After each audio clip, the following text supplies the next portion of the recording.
सरपरस्त कि अफजल हम शर्मिंदा हैं, तेरे कातिल जिंदा हैं, कितने अफजल मारोगे, हर घर से अफजल निकलेगा। उनको बताने के लिए और अपने संकल्प को आगे बढ़ाने के लिए बजरंग दल के नौजवान हर साल 14 अगस्त को एकत्र होते हैं और ये संकल्प लेते हैं कि जिस घर से अफजल निकलेगा उस घर में घुसकर मारेंगे, जिस घर में अफजल निकलेगा उस घर में घुसकर मारेंगे। इसको संकल्प लेने के लिए हम सभी एकत्र होते हैं। किसी भी प्रकार से भारत माता के अंगों को जोड़ना हम सभी की जिम्मेदारी है, क्योंकि 14 अगस्त को केवल थोड़ा सा भूमि मात्र नहीं चला गया हमारे लिए, मिट्टी का टुकड़ा नहीं गया हमारे लिए, कोई भौगोलिक स्थिति नहीं बदल गई हमारे लिए, बल्कि हमारा कुछ ऐसा चला गया जिसकी रिकवरी, जिसको हम कभी पूरा नहीं कर सकते हैं। जिस जमीन पर खड़े होकर के भारत माता की जय बोलते हुए फांसी का फंदा भगत सिंह, राजगुरु, सुखदेव ने चूमा था भारत माता को आजाद कराने के लिए, 15 अगस्त के अगले दिन 16 अगस्त को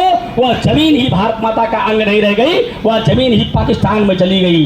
जिस जमीन पर खड़े होकर के रावी नदी के तट पर 1930-31 में लाहौर में रावी नदी के तट पर कांग्रेस के राष्ट्रीय अधिवेशन में नेहरू जी ने उस समय की अध्यक्षता करते हुए हाथ में जल लेकर के संकल्प लिया था कि भारत को पूर्ण स्वराज्य दिलाएंगे।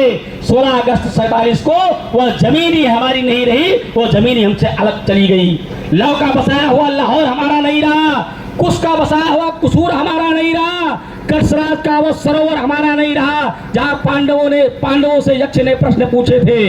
हमारे बहुत भाग चले गए, ढाकेश्वरी देवी का मंदिर चला गया, हमारे लिए पराया हो गया। हिंगलाज देवी का पवित्र मंदिर हमारे लिए पराया हो गया। कई विष्णु मंदिर हमारे लिए पराये हो गए। नानक जी का जन्म स्थान ननकाना साहब हमारे लिए पराया हो गया। विभिन्न प्रकार के क्षेत्र हमारे लिए पराया हो गए। पश्चिमी सीमा प्रांत हमारे लिए पराया हो गया। बलूचिस्तान हमारे लिए पराया हो गया।